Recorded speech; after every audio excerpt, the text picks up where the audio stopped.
Welcome back to the Free Miles MC YouTube channel, and as you see there's a cow behind me, an Indian motorcycle right next to me, and that's because I am in India, in New Delhi to be exact, and I'll be driving through India and to the Himalayas. I'm not alone on this trip, I'm with a few friends and we will ride together all the way to the passes of the Himalayas, and yeah, we still have a few things to figure out before getting on the way. Equip the bike properly, organize a few things here in New Delhi, and then get on the way and make it out of this town. And I hope you guys enjoy the next trip.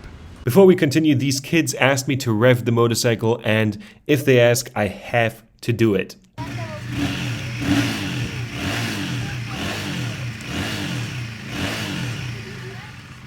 But I'm not alone on this trip. I'm with a few of my friends, with Niels, you guys know him from the video on the Mile, and Stefan, who is kind of our close call expert already from the trip from Sweden, and a friend of Niels and Stefan, Vickers. And us four have our eyes set on exploring the beauty of India and the Himalayas.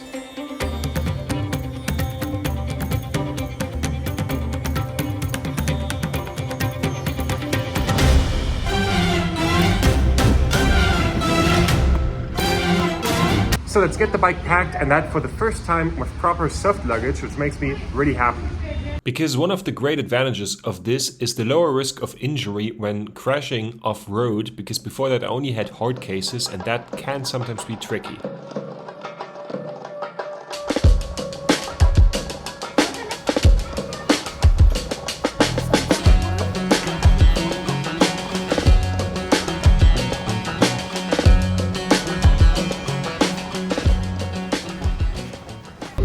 The best addition to my setup is this tank bag right here, because you can open it up and my camera fits on here, and it's basically, I have it quickly, soon on access without even leaving the motorcycle.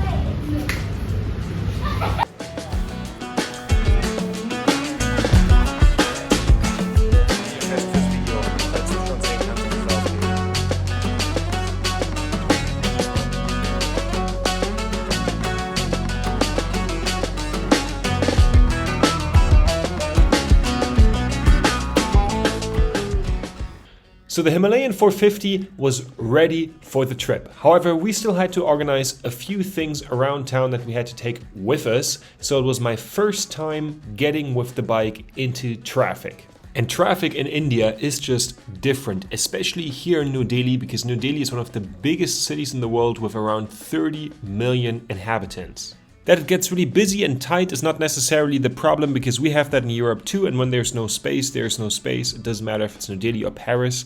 The problem more is the randomness of traffic.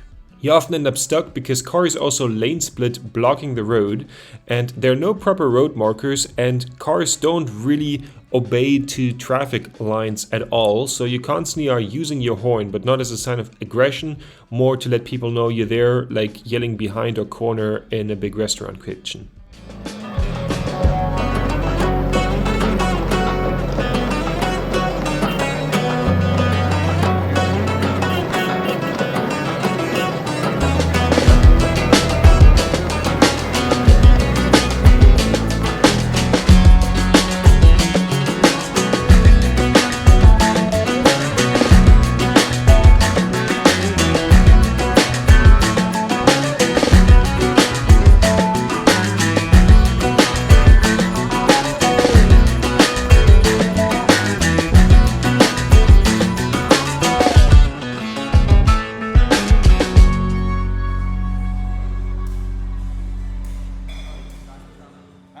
So all the preparations are done, we just need to get some food for ourselves, and we're here at the Trip Machine Café. It's really, really nice, with some nice coffee, like the coffee machine behind me, and also some really nice custom bikes. Let's have a look at a few of them.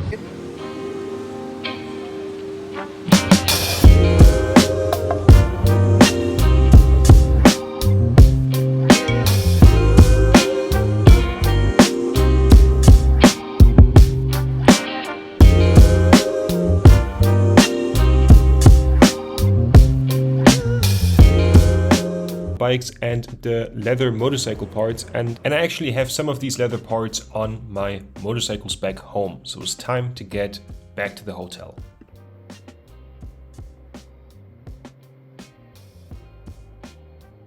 1, 2, 3. Yeah, let's go. We're having our last drinks before the trip properly starts. Let's go.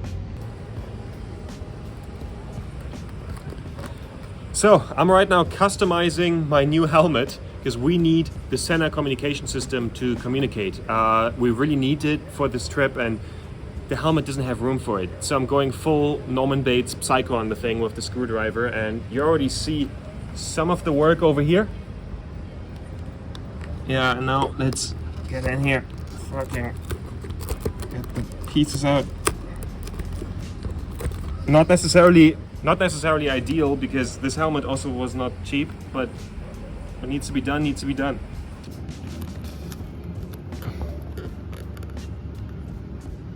Yeah, that's super good.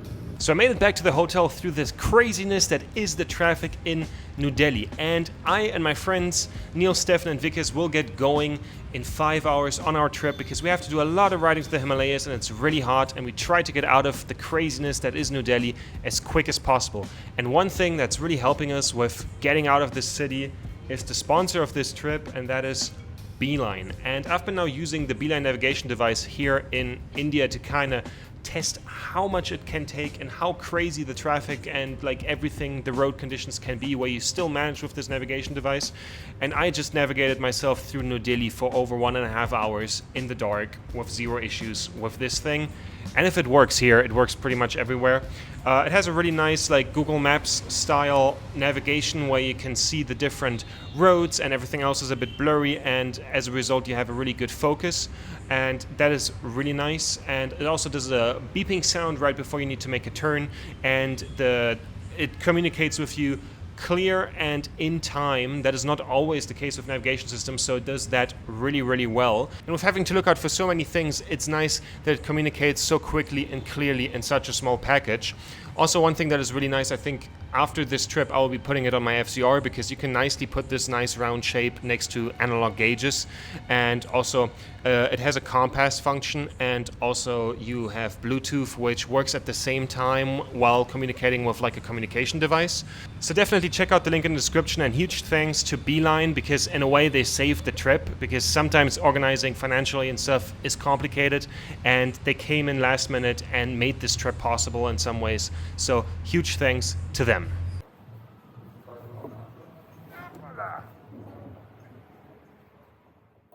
So it's now 4 in the morning and it's time to properly start and make our way out of Delhi.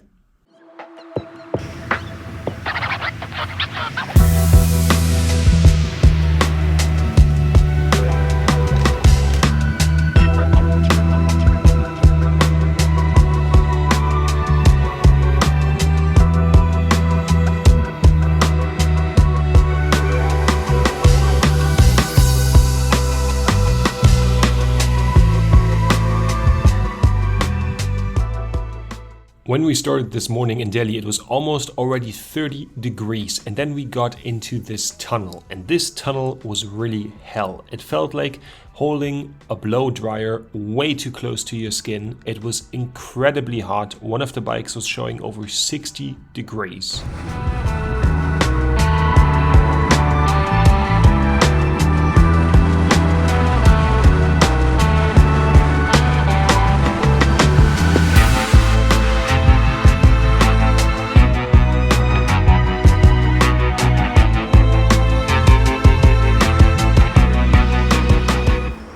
So we now made it out of Delhi, and it was definitely the right choice to get going early in the morning. We managed to avoid so much traffic, and it was so beautiful driving as the light was coming up and seeing the sun and making it out of the town over the highways. And now we have a lot of riding in front of us for the next few hours. It will just be go, go, go basically. And one of the goals that we have for the one of the next days is the Golden Temple. We're having some nice breakfast, and I let Vikas explain what he's eating right now.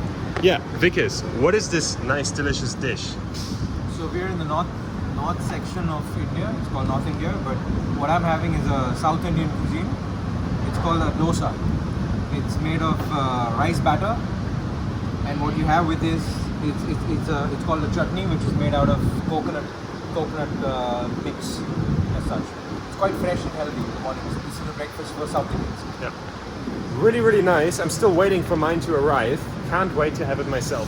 The four of us had a really great time sharing food, and we really needed the calories because what was coming next was really intense because we were entering the Indian highway and the traffic here was just wild.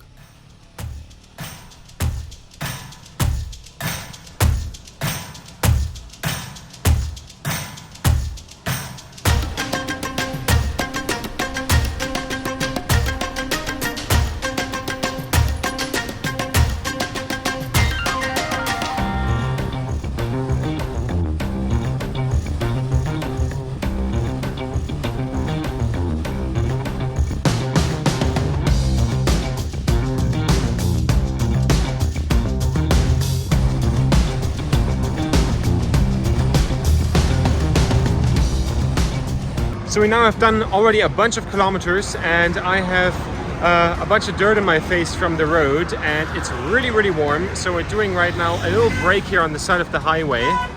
Everyone having a bit of water and just with the protection of the shadow. And yeah, we're getting somewhere and we only have 100 kilometers more to go.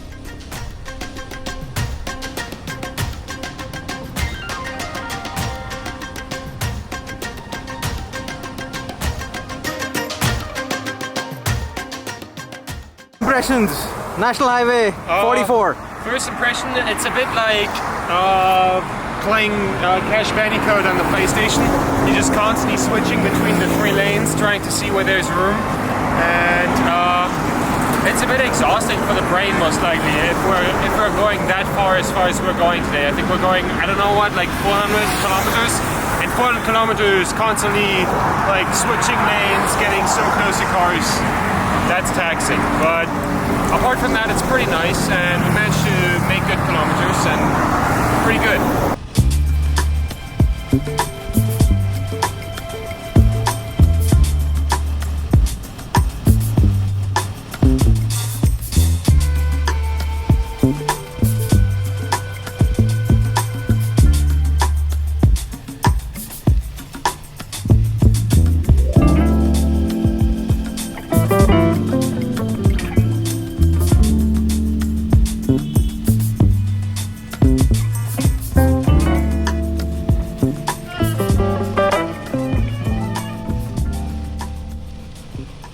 For me, this was the moment that the first day on the road in India became full circle, with the sunset shining through the pollution of the next city while driving over the dusty roads, with all the little shops on the side entering the city that was the goal of the day.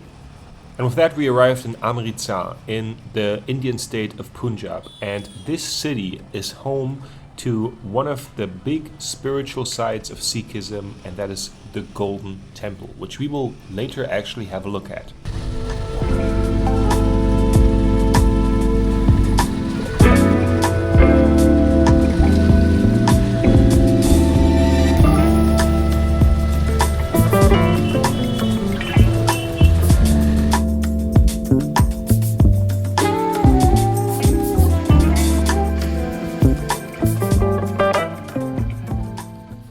So we now made it to this really nice fancy hotel which we could afford because they are a bit more affordable here, and the time on the road was so tough with over 35 degrees, over 80% of humidity, and just going through the traffic. It was wild, and the plan for the evening is actually really exciting because we are going to go and have a look at the Golden Temple. However, we were not with our bikes, but we were with the taxi. And the interpretation of traffic law in India sometimes is quite different, because just look at this. We're on the wrong way on the highway. So after getting out of this crazy taxi ride, I'm now here in this beautiful little city, and just look here how gorgeous all the buildings are behind me. How nice. And it's so nice to walk through here now in the dark. It gets dark really early here in India right now. If you wondered why so many recordings are in the dark, because at 6 it's already completely, the sun is gone. And just look at this really gorgeous red building over there. Isn't that wild? So nice to see. However, it's even nicer to see. Let's get to the Golden Temple.